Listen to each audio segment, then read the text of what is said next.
break down, and then go get them. Go get them, boys. Don't be afraid of these guys. Go get them. Let's step her try and work for it. Put the ball down, get back. No penalties. No keep them in the game. Get them out of it. We started so well. We had a lot of clear back into it. But don't let ourselves down now.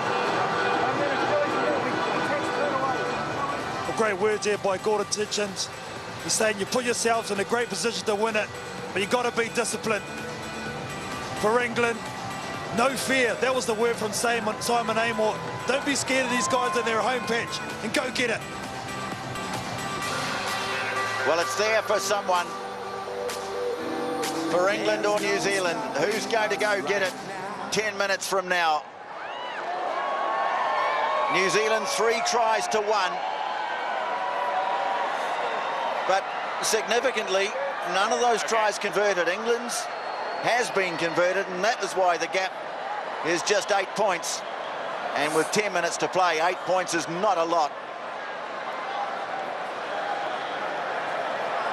One thing that's really stood out for me, Tony, is James Rodwell hasn't been so dominant in the air because New Zealand's kicking away from him. He's been a monster all weekend long. Yes, he's having another outstanding weekend in Wellington, is James Rodwell. The kick chipped out to the left, and superbly done by Scott Curry. The acting New Zealand captain, Ioane has it, moves it on quickly. Dixon, now to Stowers. They've kept him in check so far. But always looking for the opportunity. Now he straightens. Support arrives quickly in the form of Webber. Ioane fetches it. Now Collier. Sporting a real shiner. No tackle. Oh, Rodwell's come through and pinched that. Here is the big fella. Stepping, offloading. Hayter wrapped up by Kaka. Nice. And there it is for England. It's fine, he's on his feet. He's using his feet. Now picked up by Mitchell. Oh, big hit coming through Webber. Oh, and a big man too. And New Zealand win a penalty. Well, they took on one of the biggest men in the England side there, Alex Gray. Kaka involved Webber, and New Zealand get the penalty. And Gillies Kaka drives it deep into England territory. Joe Webber has been a hit man in defence all weekend as well. Look at that, perfect technique on a bigger opponent. Just shoots him right underneath the ribs and powers with his legs. And great moment for the Goodhue family up north as well, Tony, because Jack is on the field and Bowden Waka has also just been given his boarding pass. So Gordon Titchens injecting the young talent that he's brought to this tournament. Well, Sherwin Stowers is one of the players who's left. And Dylan Collier, the other man who's gone off. So Goodhue goes into the forwards. No change to the half-time score, and here is young Bodine Waka. Oh, good work up from Rodwell, got up and challenged, but the ball's fallen for Curry. Scott Curry. Oh, what a huge moment in the final that could be. The captain in waiting, Scott Curry. They lose the line out initially. Rodwell competes brilliantly. Lemaire flicks it out the back door. It couldn't be taken by Tom Mitchell, the captain for England, but it is for the New Zealand captain, Scott Curry. What an important time to score, Willie. Yeah, and games are won on moments like this, where you take your opportunities, and Curry went through, put the pressure on, the ball popped up, Johnny on the spot. Terrific to see New Zealand starting the second half. Well, this kick could just about put it out of reach, but it's hit the upright and bounced away, so it's 20-7. But Curry, well, he latched onto that out the back door pass from Warwick Lemaire, which might just be the first false move he's made all weekend.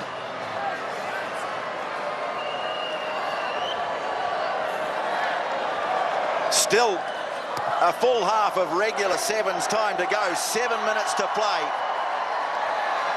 England 2 converted tries from the lead, though. Backwards. That went backwards through the hands of Alex Gray. Now England have it. Oh, what can they do from deep inside their half? Well, more juggled ball. And then another loose pass, and it's been scooped up brilliantly by Waka for New Zealand. No tackle. Taken just 10 out from the line. Oh, a little knock on. Touch the ground. Well, England's passing wasn't secure, but how about the handling there Number 4. White 4. of the other new kid in this New Zealand team, Bodine Waka. Well, this is the reason why Gordon Titchens has brought him on at this stage of the game. He's got such great feet as we see here. He's balanced and unfortunately just went to go set it up and knocks it on. Well, Gillies Kaka, you might have seen him in the background. He was celebrating a try that didn't come. Time on. Crouch. Fine. Set. England's captain Mitchell to feed the scrum. Squirts out the back, but he's secure and then wraps around Lewis Pratt. Waka puts him on the ground. Lewis Pratt goes in to deliver. Now Rodwell. New Zealand fighting for it. England emerged, but the ball squirts out. And it's been picked up by Goodhue for New Zealand. Well, more good harrying from New Zealand around the base of the scrum. And now the opportunity to get it wide. Ioane waits for it. Picks it up on the 22. Brushes them off. Oh, this kid is something special.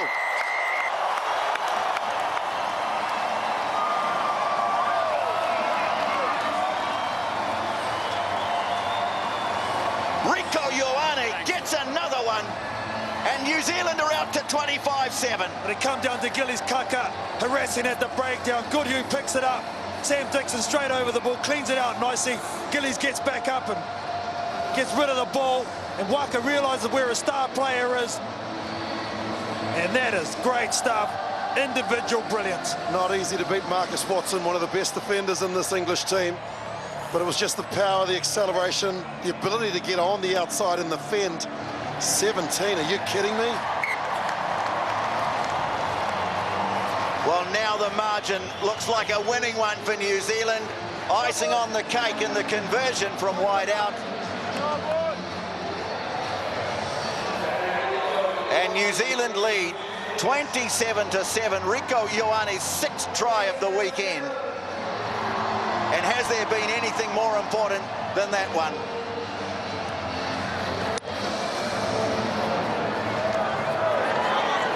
"20 points the lead. 4.5 minutes, in fact less to go. But here's the England captain Tom Mitchell breaking into space. Supporting runners desperately trying to get into position. The pass to Jeff Williams. Tackle. New Zealand getting numbers back in defence, but England with a chance now to keep their hopes alive. Rodwell crashes into Waka, but loses it. Oh, that's a huge let-off for New Zealand. Rodwell would have fancied himself. There was a nice break initially from Tom Mitchell right up the middle of the park. Goes around Bodine Waka. Good sweeping here by Gillies Kaka. Ushers him over to where his support defenders are. And then here, they set it up beautifully. They had the numbers, pass in front. There's the mismatch on big man on little man. And just flicks it out there, Bodine Waka at the last. Well, Waka came off second best. He put body on the line. But he's helped save the moment. Gillies Kaka, I think, is leaving the field for New Zealand, Willie. Time on. Yes, he is. And so Gordon Titchens, Talama is on there. In jersey number 2. Fine. Oh, Murphy Taramai, another Set. local boy from Wellington in this New Zealand team. Scrambled away by Waka to Webber. Flings the pass away from the danger zone. And here's another Wellington man, Ambrose Curtis, running strongly out of defence. New Zealand just too good in this final. Ioane has it, stepping, dazzling footwork. Eventually put on the ground by James Stevenson, but New Zealand get another penalty. They really bullied the bully today, New Zealand. England, they pride themselves on being physical, but this All Black Sevens team in this final have really manned up and competed there, haven't they, Willie? How'd you like to be Ambrose Curtis? You're only 22 years old, and you're watching a 17-year-old kid take your jersey. So as soon as he got the ball, Ambrose Curtis was going to run 100 metres. Well, that's a great ball from Joe Webber, because there were so many defenders in close. So he spread it wide, provided the space, and New Zealand now take play again into the England half.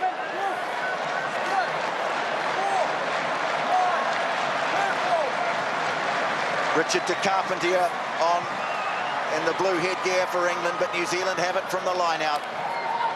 Curtis just backing up and then getting New Zealand going forward again. 3, not a tackler, side entry. Taken quickly by Webber. Again, the dazzling feet, but a good tackle made by Rodwell. And England can walk over it, maybe. They do. They come away with it. Watson with the ball at his toe. The old-fashioned way. And a little knock on by Murphy Tatamai. Great harassing defence here from England. Joe Webber takes it quickly. Probably should have released it before he got to Rodwell. Try to do it in contact. Let's go. And Mitchell, well, he has been brilliant for England as also. No, we're going. No, we're going. We're waiting. Well, into the last minute almost in this final. England, no question, after losing last night, have bounced back from that superbly. You wonder how much that overtime win over Fiji might have taken out of them. They had to go to the wire against Scotland. They deserve to be here, but they've been outclassed by the home team in the final. And there's just no way through for James Stevenson, although he's trying very hard to push himself through the gap. De Carpentier, tackle made by Curtis. Ball squirts out again. Rodwell nicely backwards through the legs to Stevenson. Now Mitchell, oh, beautifully done, the big dummy, and into a huge hole, and away he goes. England get one back, way too late, but at least it means they could have the final say in the last match of the tournament. He deserves this too, Tom Mitchell. He's been amongst everything, really led from the front. Unfortunately, they just haven't had enough possession to really threaten New Zealand, who have been dominant. Lewis Pratt gives that ball away, and he's broken on a number of occasions as this guy, Tom Mitchell, and he says straight run to the line. A gallant finish for a gallant effort this weekend, but New Zealand just too classy. Well, New Zealand have won 3 of the last 4 in Wellington. They're going to make it 4 out of 5. Home advantage telling. But New Zealand have played against mounting odds this weekend. They lost Mickelson on the eve of the tournament. They lost their skipper on day 2. But they've grown strong as a team and unleashed some startling new talent. England have possession. The last stages of the final, De Carpentier fighting his way forward. Well, they haven't stopped trying, England. Lewis Pratt flings it away. The captain, Mitchell, has been good. He gets it away to Stevenson. Ridden to the ground, though, by Ambrose Curtis. Fighting for it on the ground was Curry, but it's an England penalty taken quickly by John Brait, the veteran, and he's going to score. Well, England have come back with 2 late tries. And they've shown great character to do so. Yeah, you can't fault that. Brait realising the situation and never back 10. The scoreline is going to flatter them somewhat. But some confidence leading into next week in Las Vegas. Yes, England with the last 2 tries, but too much damage had been done in the meantime. The kick goes over, and for the 8th time, the All Black Sevens have won the Wellington tournament.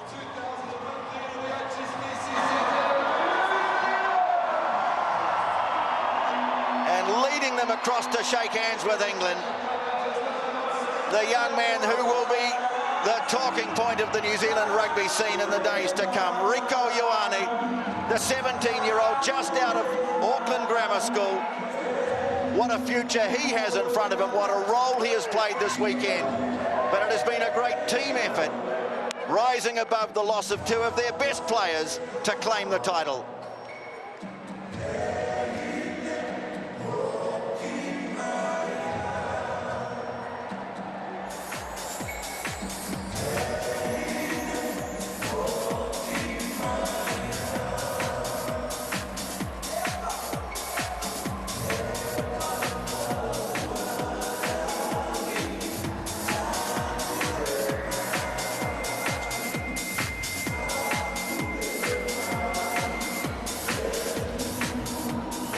Here with stand-in captain Scott Curry. Scott, how important was it to win this tournament at home? Well, it was massive. I mean, we haven't won a World Series tournament yet this year, so to get one in our hometown is pretty awesome. You've had a couple of injuries as well. Adversity seems to bring the best out of you guys. Obviously the loss of Tim firstly, and then DJ on day two. What were you saying to the guys? Oh, I mean, you can't replace those two guys. I mean, that's over 100 tournaments between them. So, I mean, it was just keep composed, build phases, and we knew that the enthusiasm would pay off in the end. You stepped up brilliantly, obviously doing the core jobs, but also that try. Talk me through what you remember about it. I just saw Wiz giving me out the back ball. I thought he was still playing for us, so no, that's all I really remember, to be honest. And last point, a couple of young players that entered here on debut. How special was that for them? Oh, I mean, they're never going to forget their first tournament at home, and to make it a win as well, I mean, it's pretty special for them. Thanks for talking to us. Congratulations. Cheers, Willie. Cheers, mate. Well, they didn't just experience a win, they helped make it. The contribution of Ioane, of Collier, of Waka has been outstanding.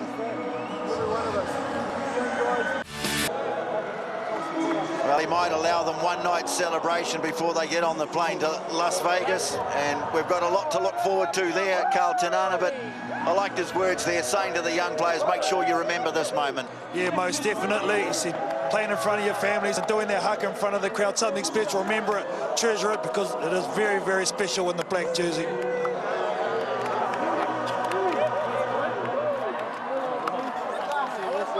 Well, very shortly we'll show you the points table at the completion of the tournament. We'll just have a look and see what lies ahead. Las Vegas, well, it's always a good tournament. New Zealand in the same pool as Fiji, Wales and Samoa. That's a tough one. Pool B, England with Kenya, Argentina and Canada. Pool C, South Africa. United States have had such a great tournament here, and they'll be in front of their home fans. Portugal and Japan. And then Scotland, Australia, France and Brazil in Pool D. Scotland, Australia, been very good this weekend. France, well, they've been all over the place. They've been brilliant at some times, terrible at others. But those are the pools for Las Vegas. Let's head down now to the presentation, and here's Scotty Stevenson. Thank you very much, Tony. Ladies and gentlemen, here at Westpac Stadium, we welcome you to the presentation ceremony. I'm sure we'll get there eventually. He's playing his music, so we'll just wait for our ground DJ to come to grips with proceedings here. But I'll introduce our dignitaries on stage for the official presentation. Mr. Ian McRae, President of New Zealand Rugby. Mr. John Barclay of proud series sponsors HSBC. And Mr. Evan Lee, General Manager of Sevens for World Rugby. Ladies and gentlemen here in Wellington, thank you for once again making this event the enemy of ordinary. Your attendance here today has been sensational. Congratulations. We've witnessed another fantastic final between two fantastic teams, and I'd like to invite the runners-up to the stage, led by their captain, Tom Mitchell. Ladies and gentlemen, the runners-up, England.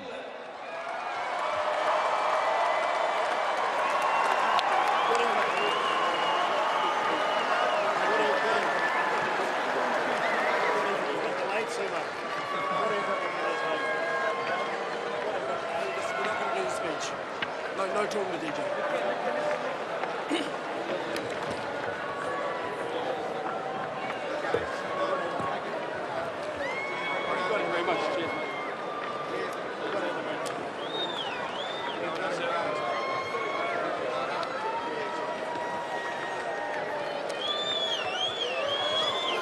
Thanks very much to Tom and the English boys. You're a credit to your country, lads. Put up another great tournament here this evening and over the weekend.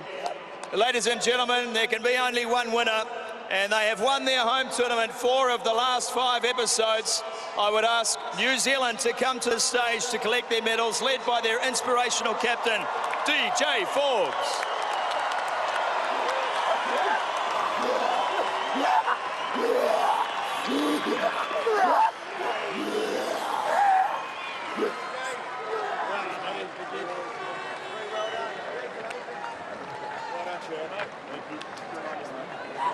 Thanks, brother.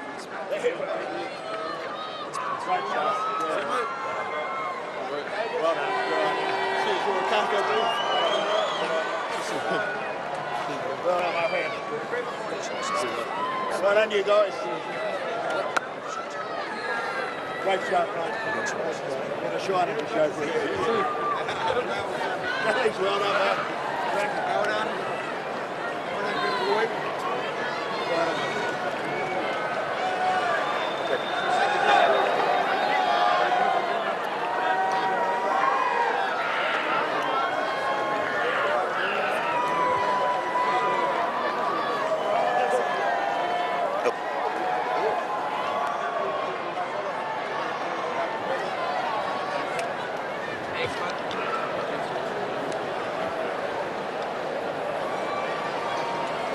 Ladies and gentlemen, one last thing to do. I would invite Avonlea, General Manager of Sevens for World Rugby, to present the cup to Captain DJ Forbes. Ladies and gentlemen, your Sentinel Homes Wellington Sevens champions, New Zealand.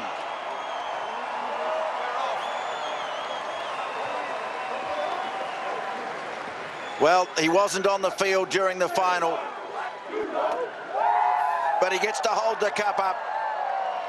New Zealand the winners, the stand-in captain Scott Curry there with him. Let's have a quick look at the points table after Wellington, because New Zealand has closed the gap on South Africa to 7 points. South Africa 76, New Zealand 69, Fiji and Australia filling out the all-important top 4. England move up to 5th, and then Argentina.